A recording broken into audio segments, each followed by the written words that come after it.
I feel great.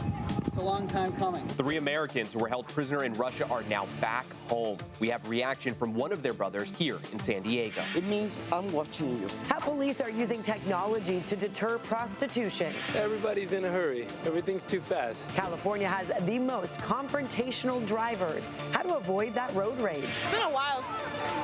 You can tell it's been a while, so it feels a little new. For the first time in 8 decades, roller skating returns to the Hotel Del. We let the good times roll. It's 6 a.m. on Friday, August 2nd, and you're up with CBS 8.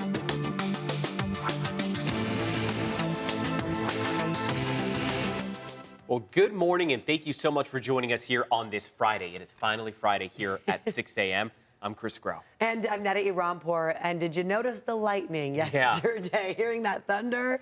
A wild ride, wild afternoon. I know you were out there by the water. Which, It caught us by surprise, I'll be honest. We were in a swimming pool and totally got out quickly as soon as that lightning came. But yeah, we had quite a few strikes. Today, there's another chance for that monsoonal moisture coming in. This is your temperatures for downtown San Diego. As you notice, well above average now. We are warming up. So that heat and that humidity in full effect. In fact, there's an excessive heat warning.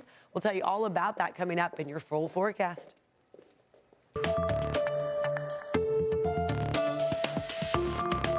Feel real until we were flying over England. Yeah, I'm glad I'm home. Yeah.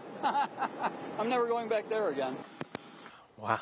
You just heard from Paul Whelan, one of the 3 Americans that just stepped off a plane in San Antonio, Texas, about 4 hours ago after he was held in a Russian prison for more than 5 years. Now, before that, they were greeted by President Joe Biden and Vice President Kamala Harris at a military base outside of Washington, D.C. Yeah, in all, 24 people were released yesterday in one of the largest prisoner swaps since the end of the Cold War. CBS News' Leah Mishkin has the details on this prisoner exchange.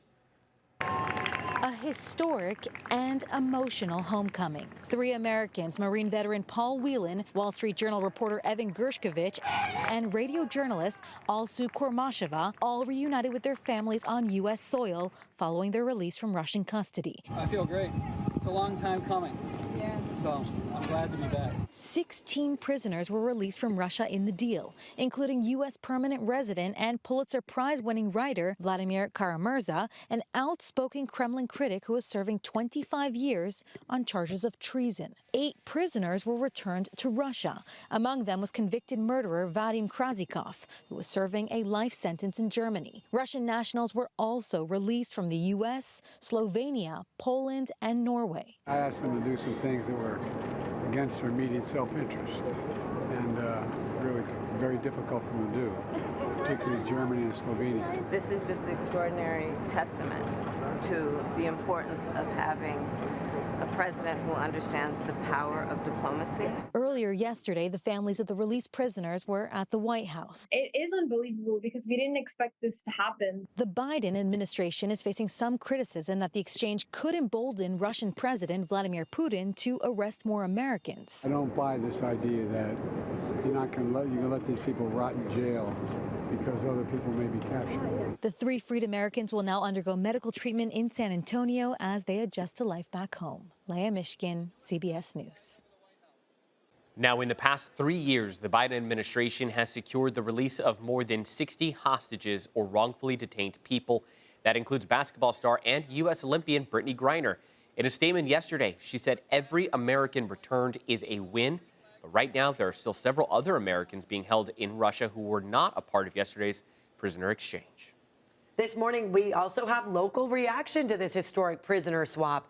The brother of one of the hostages actually lives and works here in San Diego. And CBS 8's Regina Yarita is live downtown with what he has to say about the release.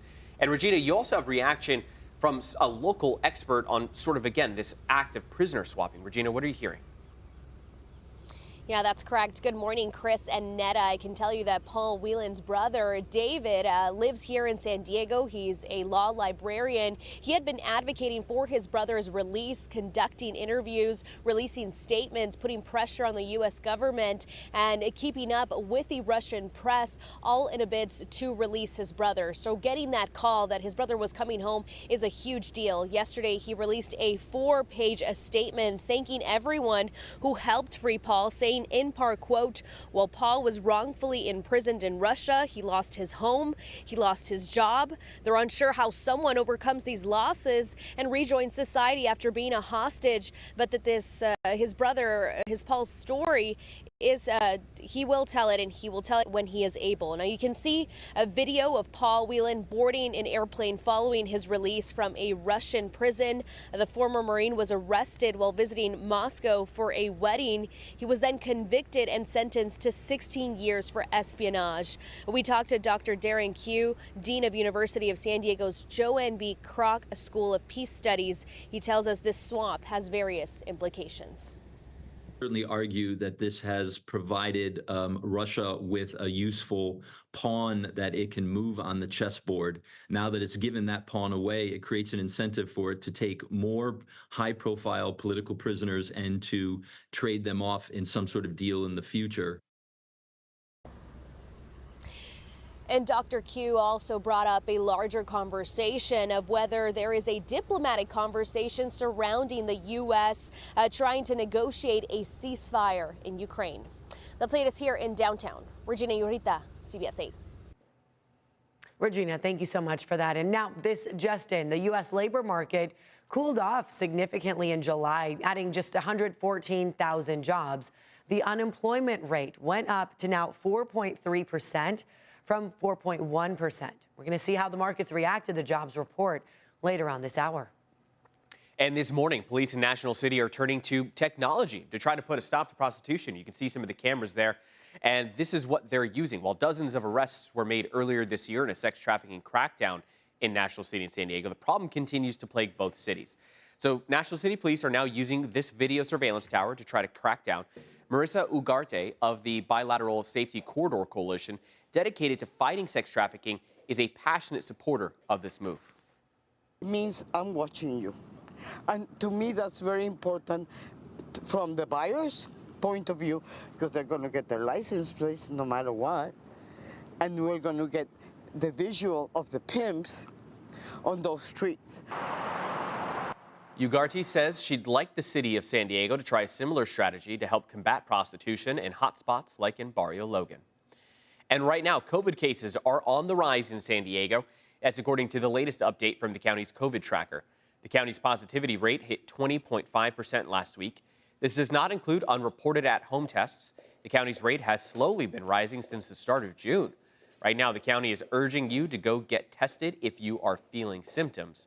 There is no cost testing available at these locations that you see right there at the bottom of your screen. Appointments, though, are encouraged. And look at this. Part of the county saw lightning yesterday. These are some photos from viewer Rod in San Carlos.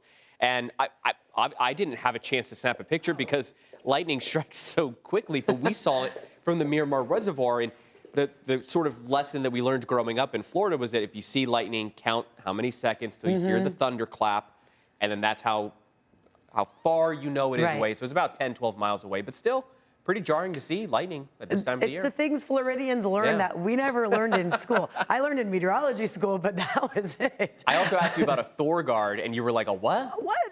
Yeah, we'll talk Anyone know what that is? Some kind of horn if there's lightning? That's okay. So no, we didn't have horns sounding, but we were at a pool party and the lifeguard said, everyone get out. So they were on the intercom. They were quick to get everyone to safety. I don't want to be in a body of water if there's lightning close by. Look at this impressive number, 1,350 lightning strikes in San Diego County. That was yesterday afternoon through evening. Between 5 to 7 is when we saw the peak of that activity. The heat of the day allowed for those thunder clouds to really build and build. And then they gave way to lightning. They moved their way west of the mountains too. Right now, this is Mount Soledad. Look at that. That fog is hanging. You saw that a little bit in Regina Yorita's live shot too. Downtown, the clouds are sitting low. It's just kind of gray and it feels wet outside. So when you step outside, know that our relative humidity, this is not enjoyable for, I don't think, many San Diegans. We're in the 80s, the 90s, full saturation in Escondido. So you'll feel that kind of drizzly, misty air. The clouds are sitting low. We also have humidity coming in from monsoonal moisture. So there's a lot going on that we don't usually see in San Diego unless we have this big ridge over the Four Corners state. So you've heard me talk about it a lot. And that's the reason for the thunderstorms that we got yesterday and for the sticky weather we're getting right now. Mid to upper upper 60s as you're waking up. And this afternoon, take a look at how hot it's going to get. A hotter day today than yesterday. 92 in Escondido, 90 in Poway, 97 in Ramona, 87 La Mesa. At least, I guess, when the thunderstorms rolled in, it cooled things down a little bit with the rain and the wind that came with it. Excessive heat warning. Heads up here. If you're going into the mountains or the deserts, this starts Saturday morning through Monday night. So it's actually been extended now another day because of the temperatures reaching 110 and above. Let's show you what's going on with traffic now. I did see a crash that I want to let you know about. This, an incident on the 52. I apologize, not a crash, but it's the 52 going eastbound. And it looks like it's right at Santo Road. So if you're headed towards Tierra Santa going eastbound, now just know there's a lot of red cars, it looks like, are stopped there. So just try to avoid that if you can. Don't take the 52. If you can take the city streets, that'd be a better option. Here's a look now at those border wait times from Customs and Border Protection. 70 minutes to get you through the San Ysidro Port of Entry, 75 minutes to go through Otay.